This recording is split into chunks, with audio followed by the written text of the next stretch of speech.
Salut à toi, j'espère que tu vas bien et bienvenue dans cette vidéo où aujourd'hui on va voir comment mettre en place un environnement Docker pour une application Symfony. Alors la vidéo que tu vas voir, moi je l'ai déjà tournée en amont parce que c'est ce qui fait partie de ma playlist créer un blog de A à Z avec Symfony. Et du coup dans cette vidéo je vais te laisser avec cet épisode de ma série Symblog, le blog créé de A à Z avec Symfony. Donc voilà, moi je te laisse avec ça. Si le contenu de cette vidéo te plaît, n'hésite pas à aller checker du coup la playlist de Symblog. Et puis moi je te dis à la prochaine dans une prochaine vidéo. Bon visionnage. Salut à toi, j'espère que tu vas bien et bienvenue dans cet épisode numéro 2 de notre série Symblog, donc le blog créé de A à Z avec Symfony. Aujourd'hui, ce qu'on va faire dans ce deuxième épisode, c'est tout simplement commencer à travailler sur notre projet. Donc pour ça, on va devoir mettre en place l'environnement de travail. Et pour l'environnement de travail, j'ai décidé de partir sur Docker. Donc pourquoi Docker? Tout simplement parce que ça va nous éviter d'utiliser des solutions packagées comme par exemple du WAMP ou du LAMP pour Linux, pour ceux qui utilisent Linux comme moi. Également, on peut retrouver plusieurs avantages à Docker, comme par exemple que le projet est plus facilement transportable, ou même qu'on n'a pas besoin de se battre avec, justement, comme je l'ai dit, LAMP et WAMP. Si on a beaucoup de projets, on n'aura pas énormément de bases de données, avec différentes versions différentes. Bref, on va éviter de se rendre la tâche compliquée, et on va utiliser Docker. Docker, c'est très bien si on sait l'utiliser. Pour ceux qui connaissent la petite histoire, moi de base j'ai utilisé Lando qui est une surcouche de Docker. Et je voulais pas trop toucher à Docker parce que j'avais peur car ça avait l'air très verbeux.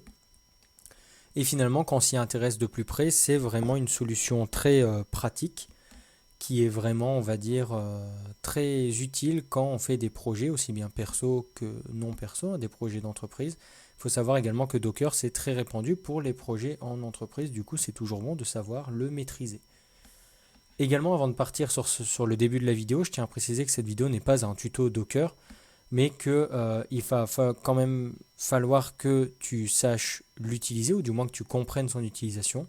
Si tu veux apprendre Docker, je t'invite à utiliser, ou plutôt à aller voir les playlists de Xavki sur Docker et Docker Compose, je te les mettrai en description. C'est un YouTuber qui fait des vidéos notamment sur ces sujets-là, comme du Swarm ou j'ai plus le nom en tête de ce que je voulais te dire, mais Docker, Docker Compose, Swarm, du Kubernetes par exemple, ce genre de choses. Donc tu peux aller voir. Moi, c'est comme ça que j'ai appris à utiliser Docker et Docker Compose, du moins à utiliser la base. Maintenant que ça c'est posé, je vais te parler des prérequis. Donc pour les prérequis, tu devras installer Docker, donc cela va de soi, et Docker Compose. Donc ça va être, on va dire, les deux choses que tu vas devoir installer pour pouvoir tout simplement commencer ce projet. Maintenant qu'on a fait ça, je considère que du coup pour toi c'est installé. Ce qu'on va faire, c'est hop, qu'on va revenir à la base. Du coup, tu vas taper Docker. Si tu as toutes les commandes qui s'affichent, c'est que c'est bon. Et tu vas taper Docker Compose. Et pareil, si tu as tout qui s'affiche, c'est tout bon. On va pouvoir commencer. La première chose que je vais te demander de faire, c'est tout simplement de te rendre dans l'endroit où tu veux qu'on crée le projet. Moi, ça va être dans mon workspace. Hop, workspace, ça va être YouTube et ça va être dans Symblog YouTube. Une fois qu'on est là-dedans, ce que je vais faire, c'est que je vais faire un touch docker compose.yaml et je vais faire un code point, simplement pour l'ouvrir sur VS Code. Maintenant que j'ai fait ça, ce qu'on va faire, c'est qu'on va commencer à écrire notre docker compose.yaml. Donc pour ça, hop, ce qu'on va tout d'abord commencer à préciser, c'est la version. Donc ça, je te laisserai te renseigner sur la documentation officielle de Docker. En fonction de ta version de Docker, tu as une version qui correspond à Docker Compose.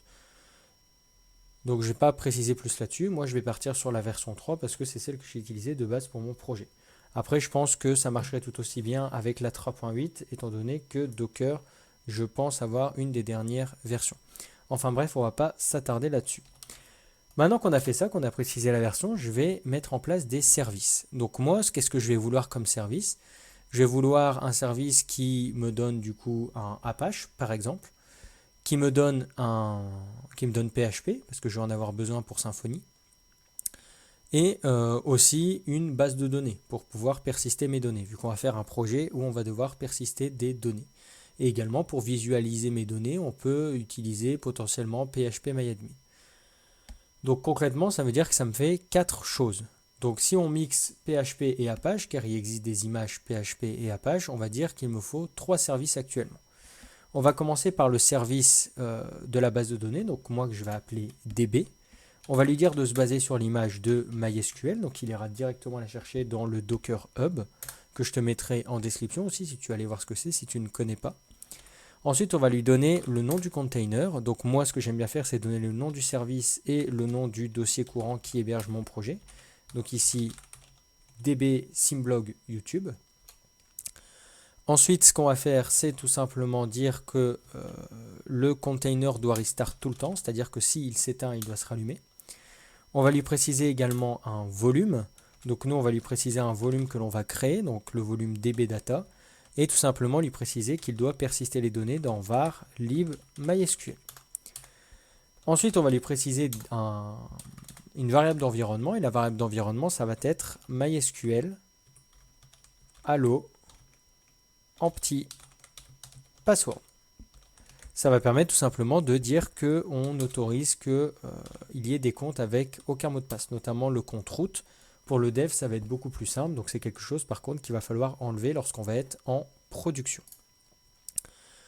Une fois qu'on a fait ça, dernière chose, on va préciser le networks, qui va permettre aux différents containers de communiquer entre eux.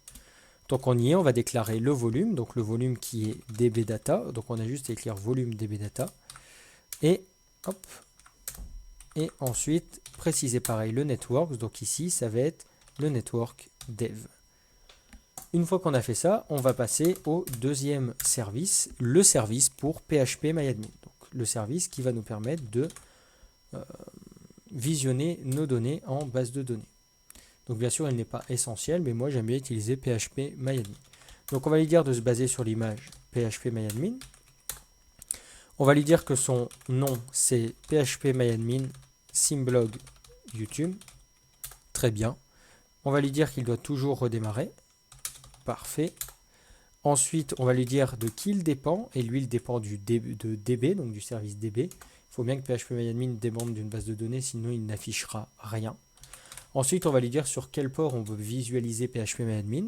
Donc nous, on va vouloir le visualiser sur le port 8080, et il va récupérer le port 8080 sur le 80 du conteneur. Ça va faire une sorte d'effet miroir. Quand on va mettre 127.0.0.1 2.8080 sur notre ordi, ça va aller chercher le port 80 du conteneur en question. Ensuite, on va lui préciser une autre variable d'environnement. Hop. Cette variable qui sera PMA host, donc qui sera ici le service DB, et également le networks, qui sera dev. Maintenant, on va devoir préciser tout ce qui concerne PHP et Apache. Sauf que pour ça, donc on va créer un service DB, mais on ne va pas se baser sur une image, on va plutôt créer nous-mêmes une image. Donc on va créer ce qu'on appelle un Dockerfile. Donc pour le Dockerfile, on va créer un dossier qui s'appelle Docker, et dedans, je vais créer un fichier qui s'appelle juste Dockerfile. Pour le Dockerfile, donc je ne vais pas commencer à tout écrire parce que ça va être un peu long. Je vais plutôt copier-coller, hop, et t'expliquer. Donc je vais juste enlever 2-3 choses qu'on utilisera au moment venu, mais qu'on n'utilisera pas tout de suite. Donc il me semble que c'est tout. On peut laisser comme ça, très bien. Donc là, qu'est-ce qu'on lui dit au sein de notre Dockerfile? On lui dit qu'on se base sur l'image PHP 8.apache. On va faire du Symfony version 6. Donc on a besoin d'avoir une version minimum de PHP qui est 8 ou 8. Je ne sais plus trop ce que dit la documentation. On va aller voir ça. Symfony. Je le fais en direct avec toi. Je te ramène la page. Hop, Symfony.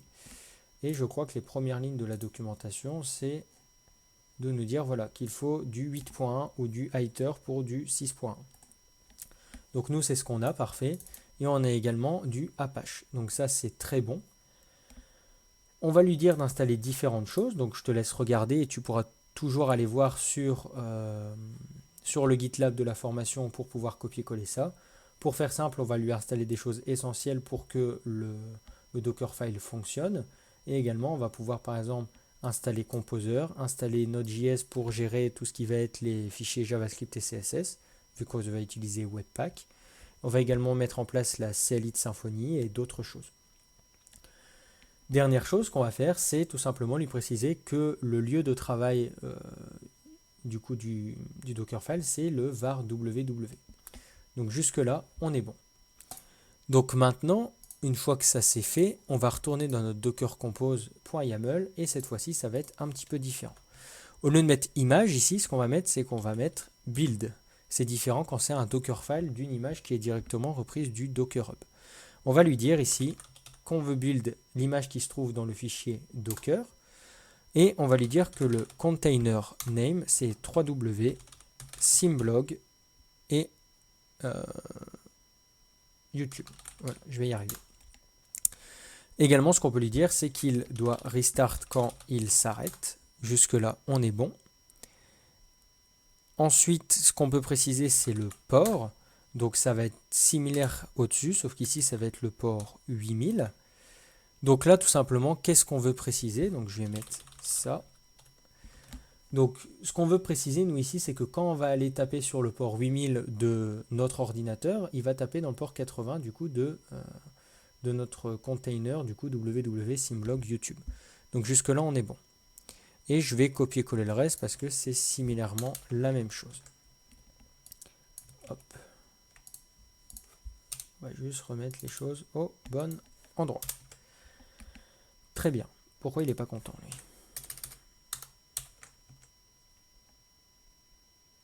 Bon, il n'a pas l'air content, c'est pas grave. Ce qu'on va faire, c'est qu'on va retaper à la main. Restart. Bah oui, restart, j'ai déjà mis n'importe quoi. N'importe quoi, c'est peut-être pour ça que ça marche pas, effectivement. Bref. On précise également des volumes. Ici, tout simplement, on va mettre en place notre propre vhost. Donc, on va créer juste après. Donc, un fichier de configuration classique, un .conf. Et on va également lui dire que tous les fichiers qui se retrouvent ici vont se retrouver au sein de notre container.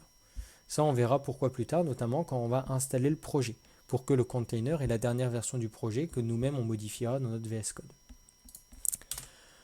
Une fois qu'on a fait ça, ce qu'on va faire, c'est qu'on va tout simplement ici créer un dossier qu'on va appeler vhost et on va créer un vhost.conf. Une fois qu'on a créé le vhost.conf, ce qu'on va faire, c'est qu'on va tout simplement le remplir.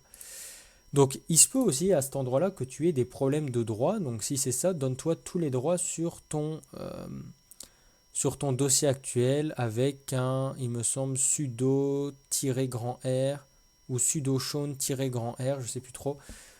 Il faut que tu te donnes en fait tous les droits dans le dossier actuel. C'est pas la meilleure chose à faire, mais comme on est en développement, on va se contenter de ça. Surtout qu'on n'est pas des admin 6. Maintenant qu'on a fait ça, moi je vais te copier-coller le vhost.conf et je vais t'expliquer un petit peu ce qu'il y a dedans.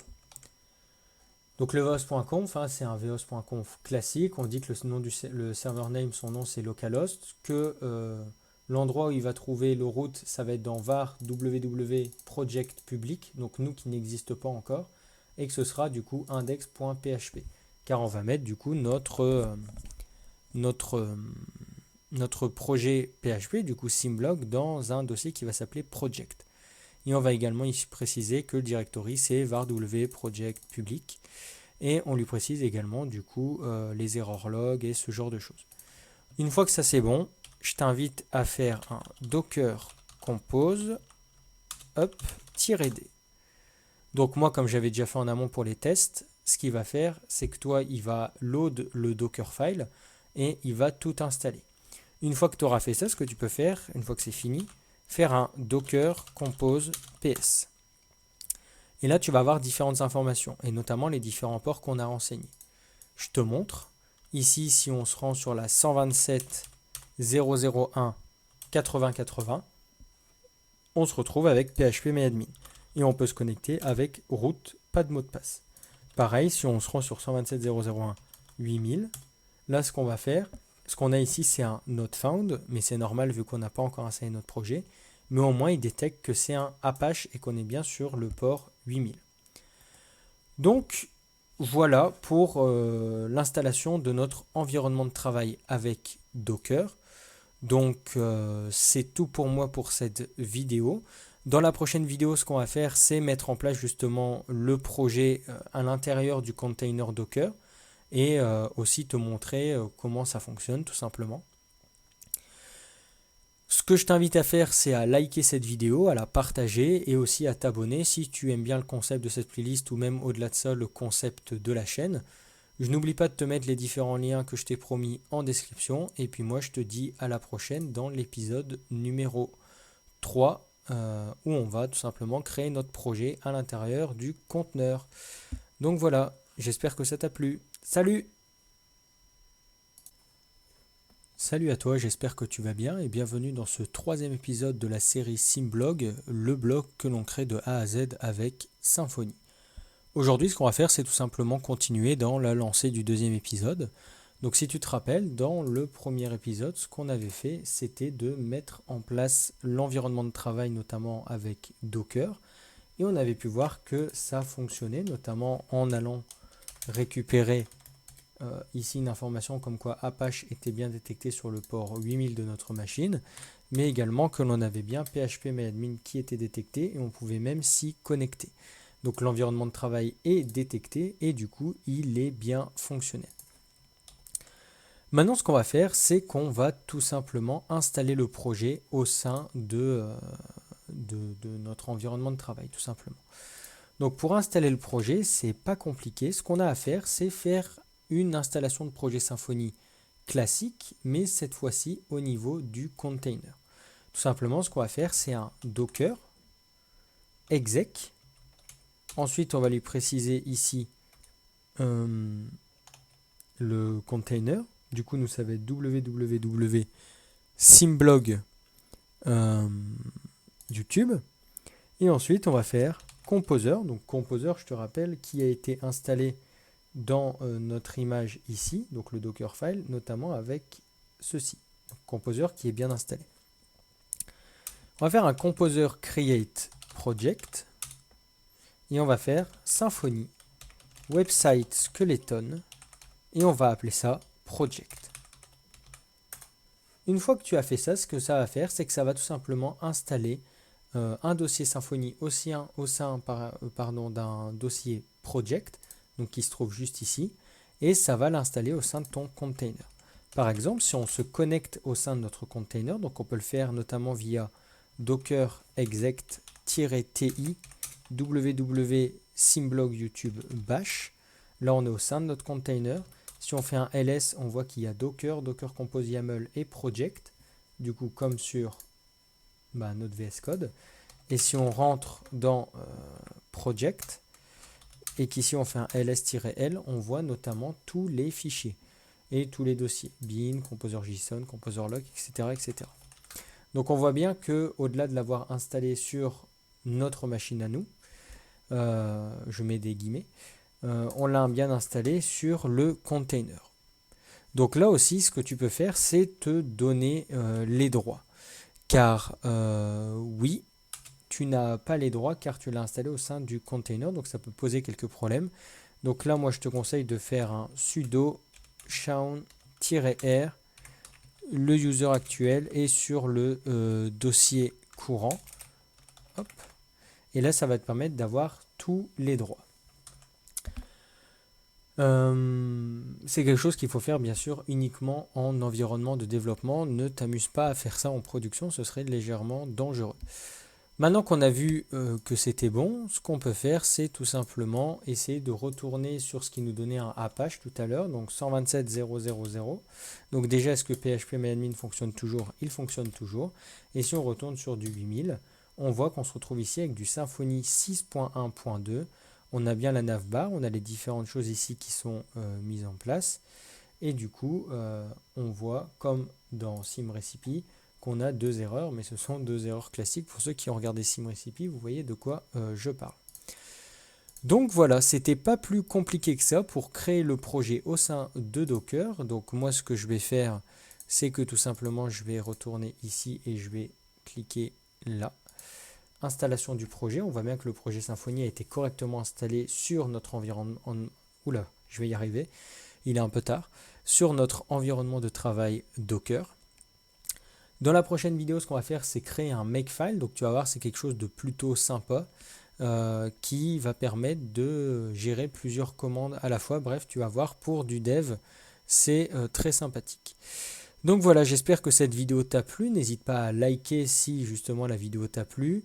N'hésite pas aussi à partager si quelqu'un a besoin notamment d'installer un projet sur un environnement Docker et qu'il n'y arrive pas ou qu'il veut savoir comment faire. Et également, je t'invite à t'abonner à la chaîne YouTube si tu veux continuer à suivre cette série ou si tout simplement tu aimes bien la chaîne ainsi que son contenu. Donc voilà, c'est tout pour moi. J'espère encore une fois que la vidéo t'a plu et je te dis à la prochaine. Salut! Salut à toi, j'espère que tu vas bien et bienvenue dans ce 4e épisode de la série Symblog. Donc Symblog qui est un blog créé de A à Z avec Symfony. Aujourd'hui, ce qu'on va faire, c'est qu'avant de se lancer vraiment dans le dur du projet, je voulais te présenter quelque chose que j'utilise souvent lors du développement et notamment du coup de mes projets en Symfony. C'est un Makefile. Donc pour faire simple, un Makefile, qu'est-ce que c'est? C'est tout simplement un fichier qui va contenir des directives qui elles-mêmes contiendront des commandes, donc une ou plusieurs commandes. Et ces directives, elles vont pouvoir être appelées via l'outil make, du coup qui va permettre, comme je l'ai dit, d'appeler les directives. Globalement, ça sert à automatiser la compilation d'un projet ou la mise en place de différentes actions. On va voir ça directement maintenant, ce sera beaucoup plus simple. Donc les prérequis, tu vas devoir installer du coup make, donc c'est un projet GNU, tu vas pouvoir le trouver assez facilement sur internet. Et une fois que tu l'as installé, tu vas faire un make-v et s'il te dit GNU Make 4.3 ou peu importe la version, ça veut dire que make est bien reconnu par ta machine. Maintenant qu'on a fait ça, ce qu'on va faire, c'est qu'on va créer un fichier Makefile. La première chose qu'on peut faire dans un fichier Makefile, notamment, c'est déclarer des variables.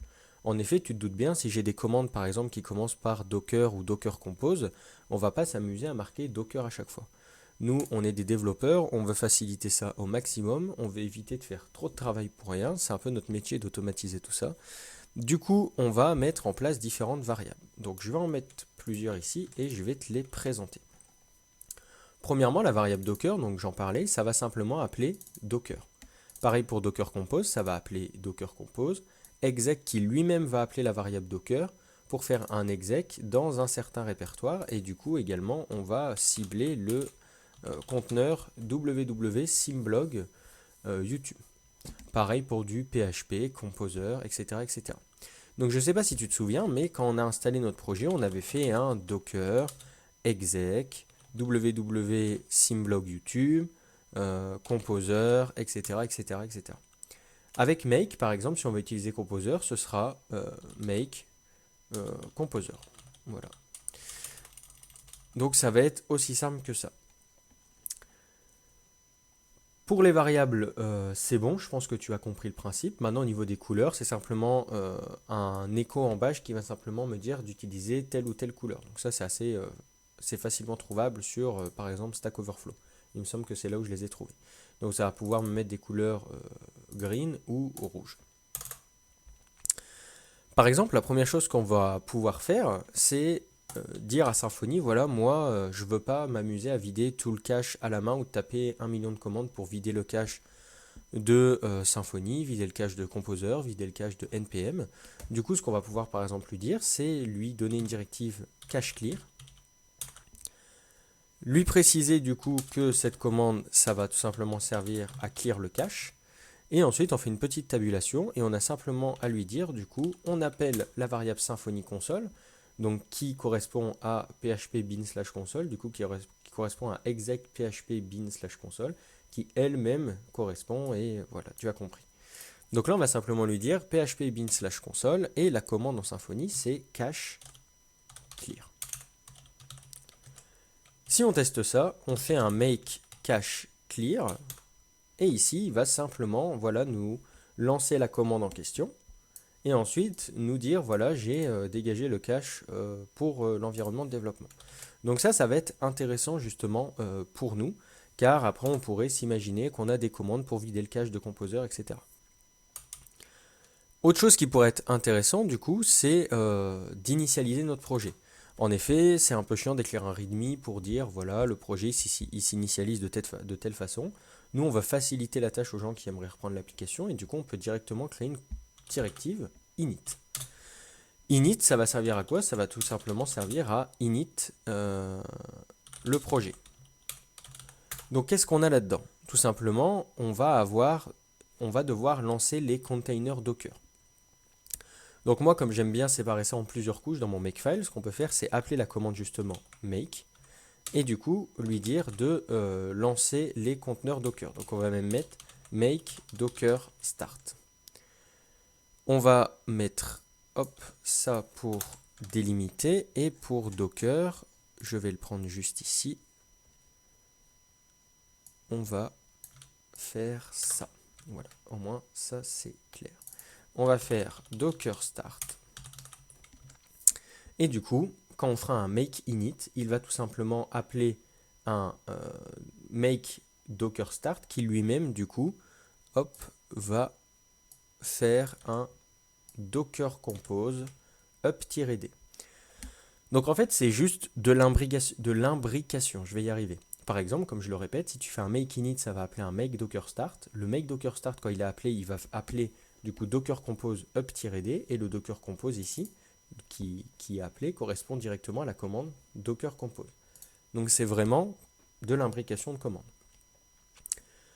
Une fois qu'on a init le projet, donc une fois qu'on a démarré le conteneur Docker, qu'est-ce qu'on va vouloir faire? La suite, c'est tout simplement d'installer les dépendances de Composer. Donc ce qu'on peut faire ici, c'est faire un make composer install. Donc le make composer install, pareil, on va simplement le mettre ici, et on va dire que lorsqu'il appelle le make composer install, il appelle cette directive qui lui-même appellera composer install, tout simplement.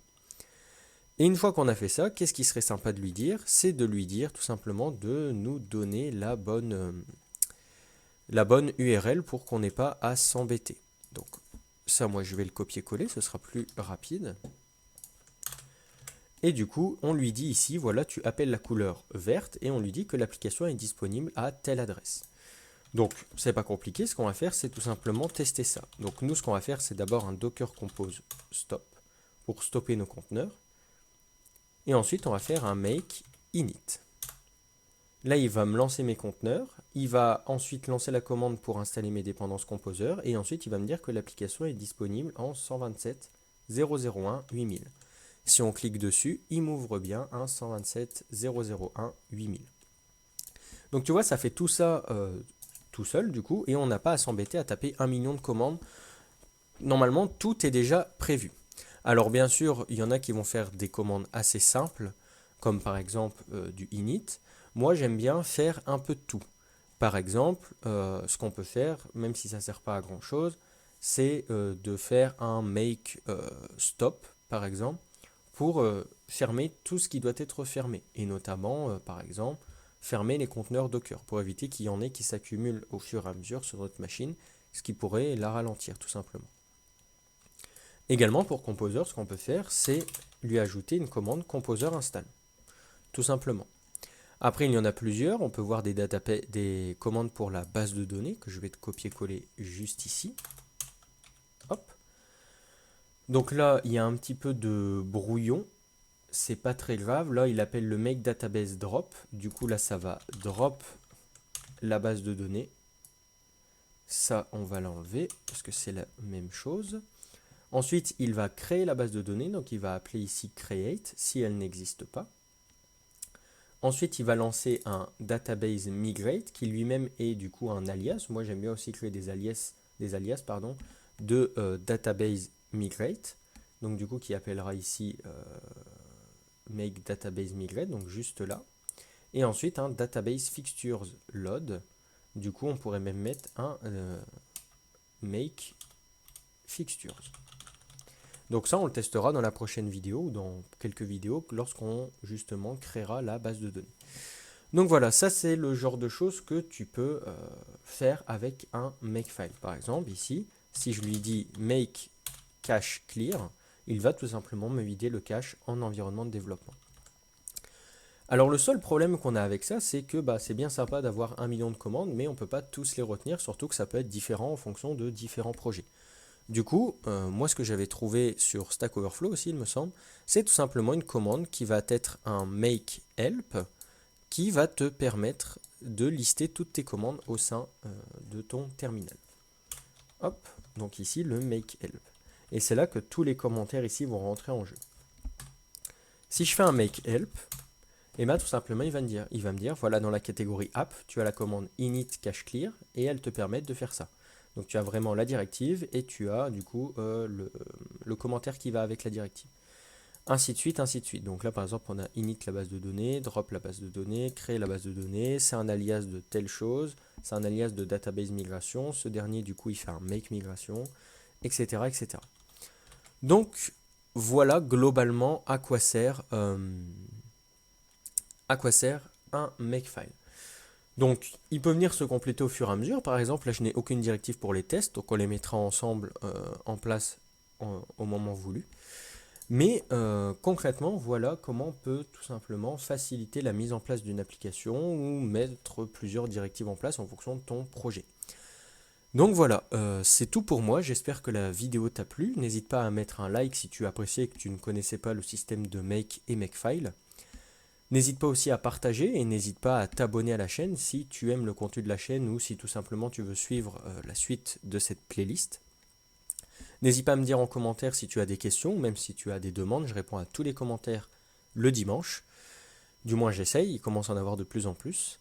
Et puis voilà, du coup je le répète encore, si la vidéo t'a plu, n'hésite pas à lâcher un like. C'était tout pour moi et puis moi je te dis à la prochaine dans la prochaine vidéo. Salut!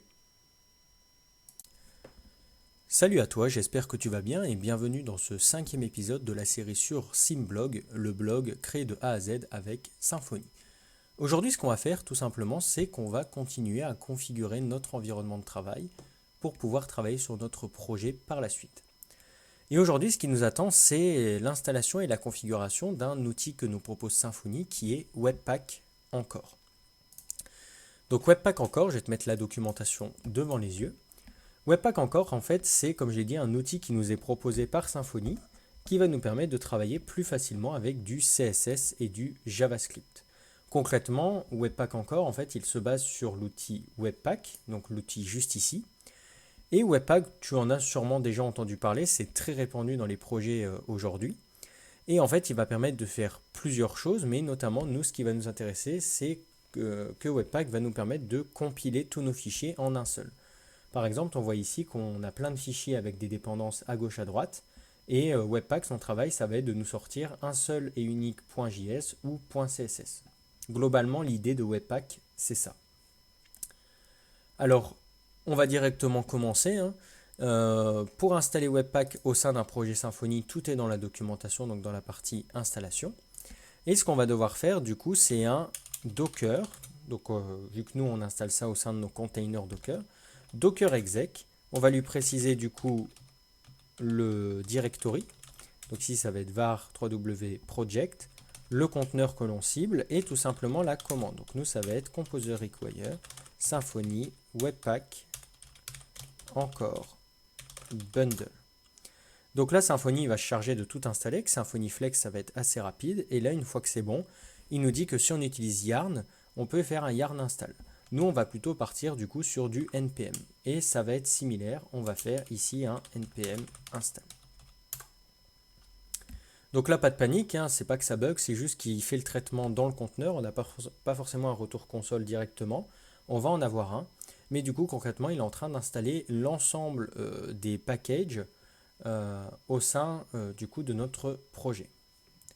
Donc hop, ici on voit qu'on a bien un node module et on a eu différentes choses qui ont été installées. D'ailleurs j'ai vu qu'on avait des Docker Composer ici, on va pouvoir les supprimer parce que on a notre propre Docker Compose. Et du coup on voit qu'on a un webpack config.js, du coup plutôt un webpack.config.js. Alors concrètement, ça va être le fichier qui va te permettre de configurer tout ce que tu veux faire au niveau de Webpack Encore pour ton projet Symfony. Donc là, on a la configuration de base et tu retrouves plusieurs éléments, par exemple le directory où est compilé toutes nos assets. Donc par exemple, nous, ça va être dans public build. On a ici les entrées. Donc nous, on a une entrée qui s'appelle app et qui va aller chercher le app.js dans asset. Et on a différentes choses. Par exemple, enable stimulus bridge. Nous, par exemple, ça ne va pas spécialement nous intéresser. Du coup, on va l'enlever. Là, il faut qu'on remette les droits au sein de notre projet. Du coup, on va lui faire un petit sudo shawn-r user et le directory. Ensuite, concrètement, il y a différentes options. On ne va pas passer sur toutes les options, mais on peut, par exemple, enable TypeScript, enable le SAS loader. Concrètement, nous, ce n'est pas ce qui va nous intéresser, vu que, comme je l'ai dit, on va utiliser un outil à part entière pour pouvoir gérer le CSS dans notre application. Mais concrètement, nous, ça nous va bien. Du coup, ce qu'on va faire, moi je vais faire un peu de ménage, c'est que je vais supprimer contrôleur ici, je vais supprimer bootstrap.js et je vais supprimer contrôleur.js. Et ce que je vais faire, c'est que je vais vouloir créer un petit dossier script, même script avec un S, qu'il y en aura plusieurs. Et ce qu'on va faire, c'est qu'on va tout simplement ici enlever ça et on va faire un console.log webpack encore is working. Hop, et un petit point virgule, même s'il n'est pas obligatoire. Maintenant qu'on a fait ça, concrètement, comment on va voir si ça fonctionne? Déjà, on va aller sur notre... on va rester sur notre projet, pardon. Et ce qu'on va faire, du coup, c'est qu'on va devoir ici aller dans template-base.html.twig. Et là, on voit qu'on a déjà différentes choses. On a par exemple ici des choses qui étaient là de base, à savoir Run Composer Require to start using Symfony UX. Nous, Symfony UX, ça ne va pas nous intéresser dans un premier temps. Ce qui va nous intéresser concrètement, c'est les tags ici. Donc encore entry link tag, donc ça c'est pour le CSS. Et encore entry script tag, ça c'est pour le JavaScript. Concrètement, du coup, nous, c'est ça qui nous intéresse. Donc là, ce qu'on va faire, c'est qu'on va se créer un petit home controller pour le test. Au sein du home controller, donc ça, quand on créera notre premier contrôleur, on reverra ça ensemble, pas de panique. Mais du coup, on va ouvrir les balises PHP. On va lui donner du coup comme namespace app controller. Ensuite, on va lui dire que c'est une classe qui s'appelle home controller et qui va extend le abstract controller. Et ensuite, on va simplement lui dire qu'on a un contrôleur qui s'appelle home et du coup qui va retourner une response. Et du coup, ça va return un this render. Hop. Et du coup, nous, la vue, ce sera page home.html.twig. Donc là, on est bon. On va lui mettre une route. Donc si tu ne comprends pas ce que je suis en train de faire, pas de panique, on reverra ça ensemble. Là, c'est juste pour vérifier que Webpack encore est bien installé. Donc la route, ça va être la racine du projet. On va appeler ça app.home. Voilà, très bien. Là, on est bon. On va dans Template. On va créer un dossier Pages. Et dedans, on va créer un home.html.twig. Il va extend du coup de base.html.twig. Donc jusque là, on est bon. Et on va lui dire qu'il y a le bloc title. Donc ici, on va mettre accueil. Et il y a également le bloc body. Et dedans, on va simplement faire un hello. Si on reprend notre projet, on va faire un F5. Et du coup, là, il va nous dire, il y a une exception, les public build entry.json does not exist. Donc ça veut dire qu'on a supprimé quelque chose qu'il ne fallait pas supprimer par rapport à la config. Donc on va regarder, on va faire entry point. Très bien. Donc qu'est-ce que j'ai fait? J'ai dû faire une bêtise quelque part. On va chercher ensemble. Hop, je vais reprendre la documentation devant les yeux. Stimulus, donc ça doit être stimulus qui pose un problème. On va regarder stimulus. Pourtant, c'est pas ça. Ce qu'on va faire, on va faire un petit npm watch. Il me semble que c'est ça. C'est pas ça. Du coup, c'est dans package.json. On va regarder et c'est dev. On va faire un petit npm dev. npm run dev. Je vais y arriver. Donc là, il va run webpack. Et là, il va simplement dire ça. Moi, je vais préférer un watch ici. Et du coup, on va retourner ici, et là on a bien notre hello.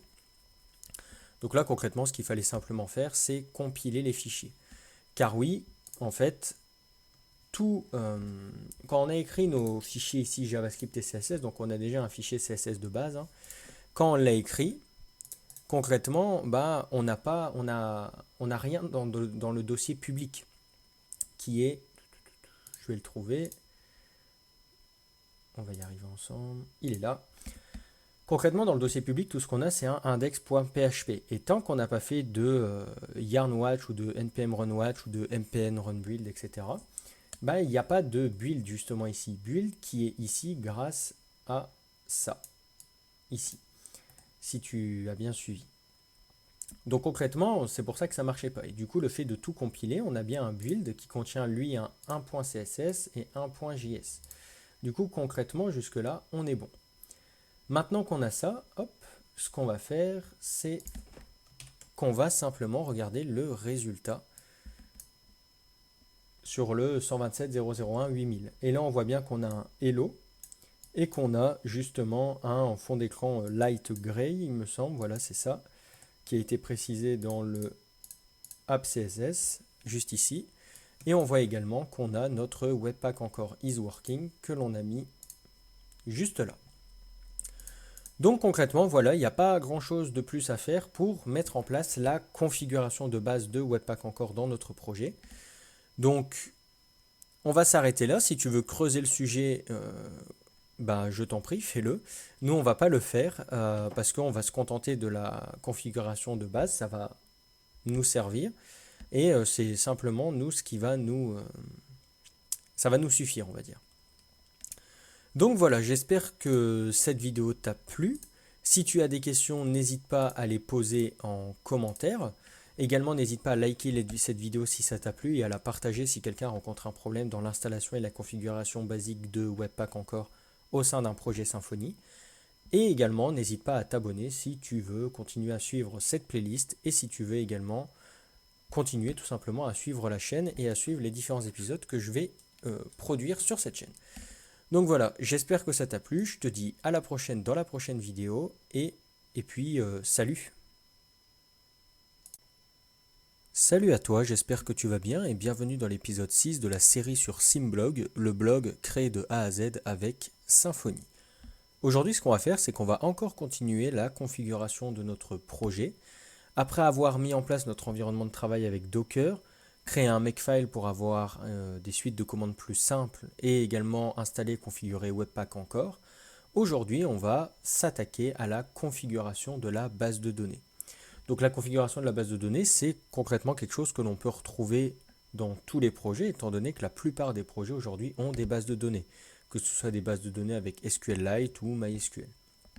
Nous, notre projet va se baser sur une base de données MySQL.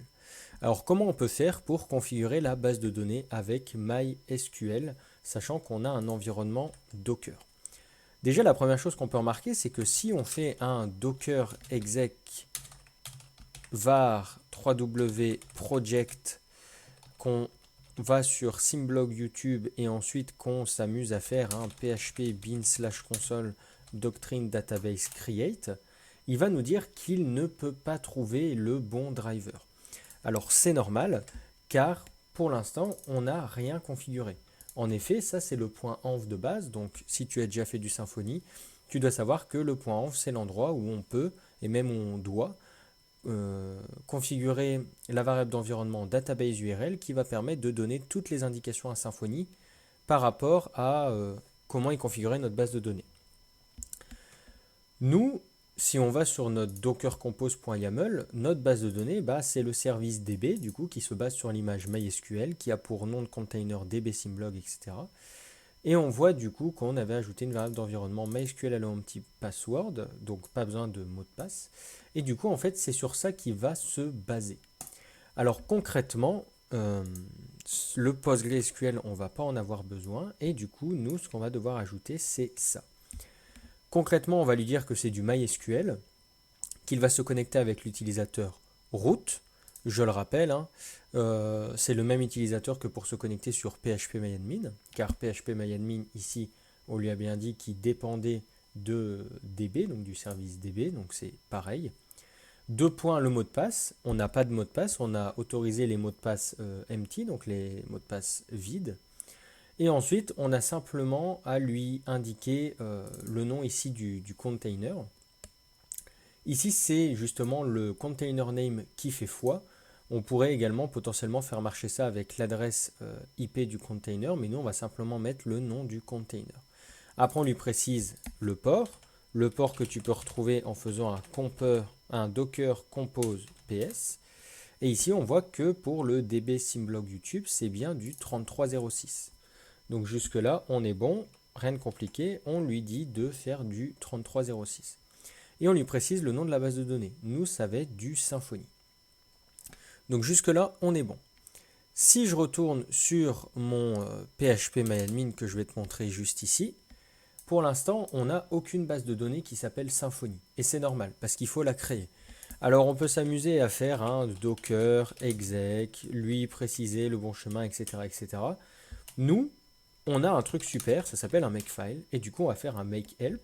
Donc, si toutes les commandes que je n'ai pas fait dans une des dernières vidéos, tu ne les as pas, je t'invite à aller sur le repository. Donc, le lien est toujours en description pour retrouver l'ensemble du fichier makefile. Et là, on voit qu'on a pas mal de choses.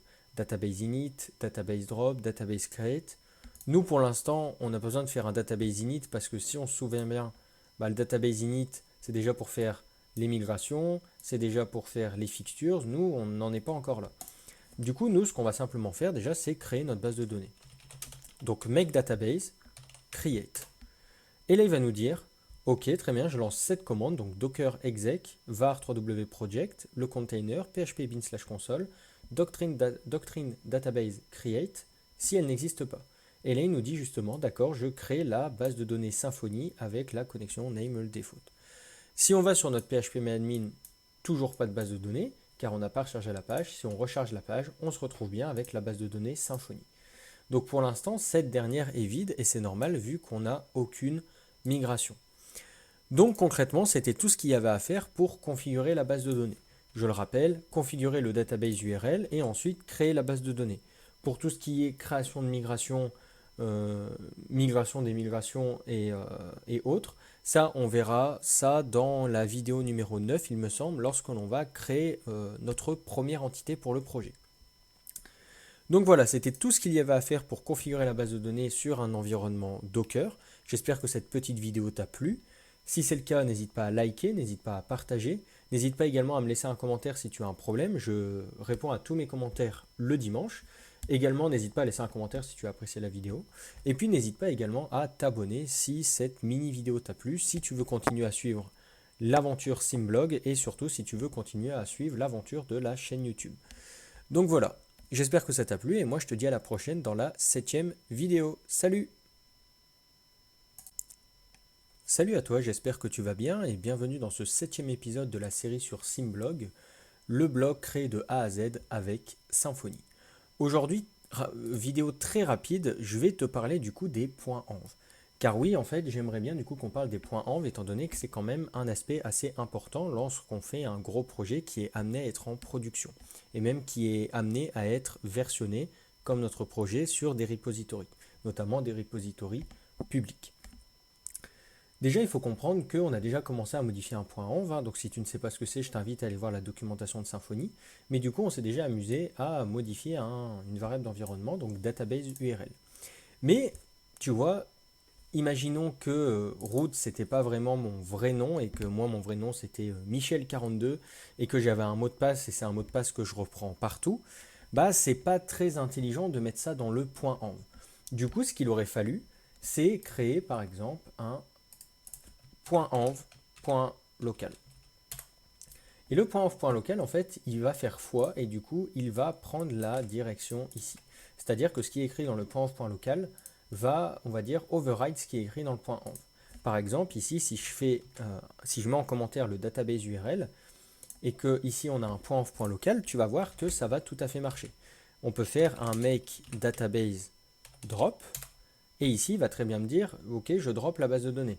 Pourtant, on n'a rien dans le .env. Du coup, techniquement, il ne peut pas comprendre ce qu'on est en train de faire. Mais il le comprend parce qu'on a un .env.local. Donc concrètement, c'est ça qui est important. C'est que si par exemple tu as un de tes mots de passe que tu reprends partout et que tu es amené à versionner ton projet ou même à le mettre en production, surtout ne mets pas d'informations sensibles dans les points env. Mets tes informations sensibles dans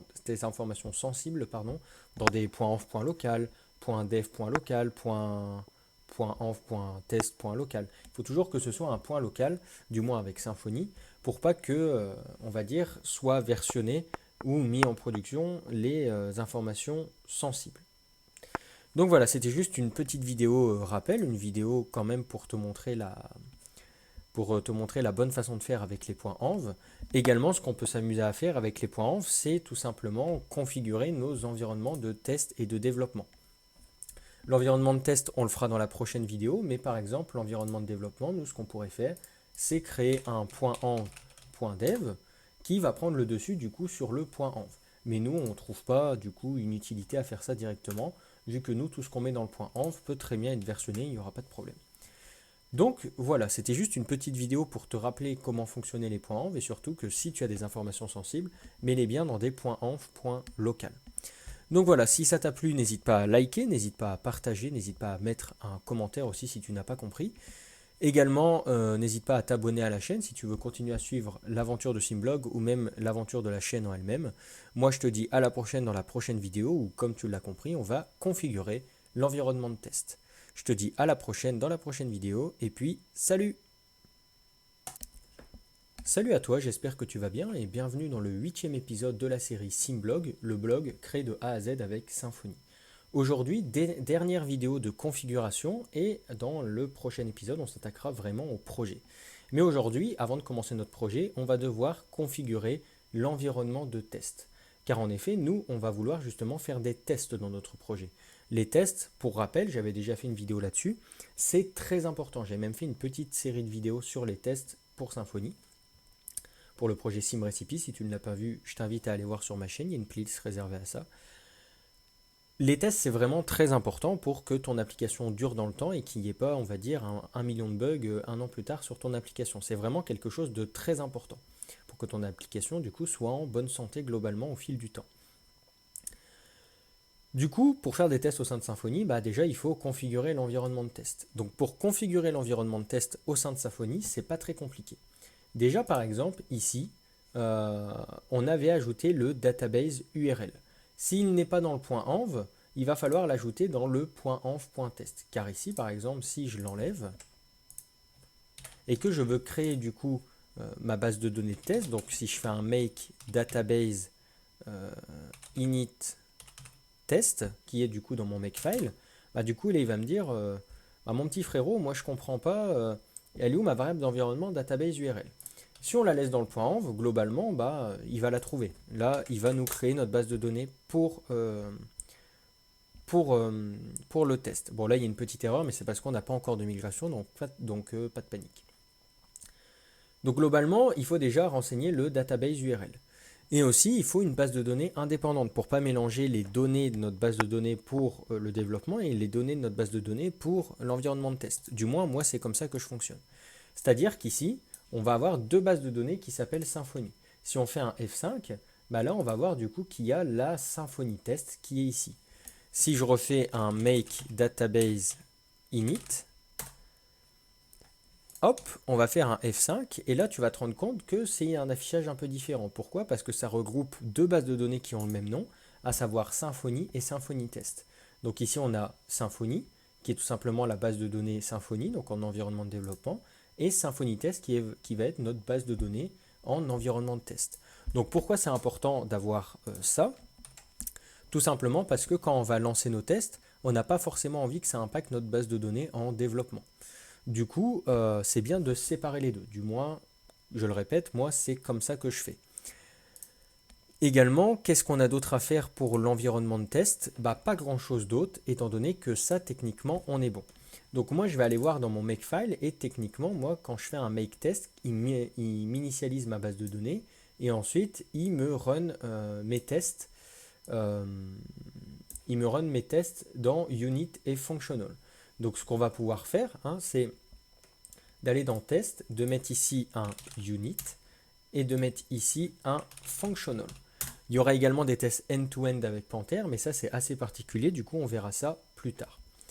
Globalement ici, qu'est-ce qu'on peut faire? On va mettre un basic test.php et du coup ici on va ouvrir les balises PHP.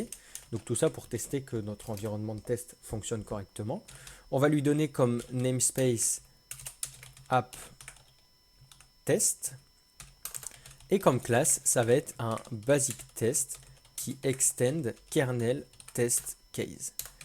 Et du coup la première méthode que l'on va vouloir lui donner, c'est tout simplement une méthode pour voir si le kernel test case fonctionne bien. Du coup, on va faire test environment is OK. On lui dit que ça retourne un void, un test ça retourne rien, et tout simplement ce qu'on doit faire, c'est un this assert true, et on va lui mettre true. Donc là, déjà, on peut tester si ça fonctionne. Pour ça, on peut faire un docker exec hop, var 3w project. On lui dit d'aller taper dans symblog. Et ensuite, on lui dit simplement de faire un php bin slash php unit. Une fois qu'on a fait ça, il va simplement nous dire du coup qu'on a un test et qu'il est passé. Si on veut plus de détails, on peut rajouter un test docs juste avant. Donc c'est ce qu'on va faire. On va faire un, hop, plutôt juste ici, test docs. Si on fait ça, du coup, on voit bien qu'il a été cherché basic, donc dans app test basic, et du coup, environment is OK. Donc jusque-là, on est bon. Maintenant, on va simplement faire pareil pour notre test fonctionnel. Donc là, on va marquer basic test.php. Donc pareil, j'ouvre les balises PHP, je lui donne le namespace, je vais y arriver, donc c'est app test. Et ensuite, je vais mettre la classe ici basic test, extend, et là, ça va être web test case. Pour vérifier si ça fonctionne bien, ce qu'on peut faire, c'est tout simplement créer une méthode publique, donc une public function test environment is OK. Ici, on fait également un return void, car ça ne retourne rien. Et ensuite, ce qu'on peut faire, c'est créer un client, donc faire client égale static .create client, et ensuite de faire un this, il me semble que c'est ça, this, non, n'importe quoi, c'est client request, et on va aller sur la page d'accueil, et ensuite, ce qu'on peut tout simplement faire, donc là j'ai oublié de mettre la méthode avant, donc la méthode, on fait un request méthode get, donc on va aller en get sur la page d'accueil et ensuite on va faire un this assert response is successful. Maintenant qu'on a fait ça, on peut lancer la même chose et du coup là il nous dit qu'on a une erreur, il nous dit app test basic test because the name is already used. Effectivement, on a oublié de mettre ici functional et s'il me fait cette erreur, c'est qu'ici on a oublié de mettre unit. Hop, unit avec un grand U. On relance ça. Et là, il va me dire que l'environnement est OK pour basique. Donc, on a simplement fait un test basique, un assert true. Et qui est OK pour l'environnement de test du côté functional. Donc, on a créé un client avec la méthode statique createClient. Ensuite, on fait une request sur la homepage de l'application qui fonctionne bien, je le rappelle. Je vais le remonter quand même. Hop. On a toujours ça, hein, ce qu'on avait fait pour la vidéo de Webpack encore, donc on a un truc très très basique. Et ensuite on lui demande si la réponse est successful, donc si c'est une 200 ou une 300, etc. Et il nous dit que c'est tout bon. Donc concrètement, l'environnement de test est en place. Donc voilà, dernière vidéo de configuration de l'environnement de test. J'espère que cette vidéo t'a plu. N'hésite pas à liker si ça t'a plu, à mettre un commentaire, à partager. N'hésite pas également à t'abonner à la chaîne pour suivre la suite de Symblog ou même pour suivre la suite des aventures de la chaîne. Et puis moi, je te dis à la prochaine dans la prochaine vidéo où on attaquera vraiment notre projet. Salut!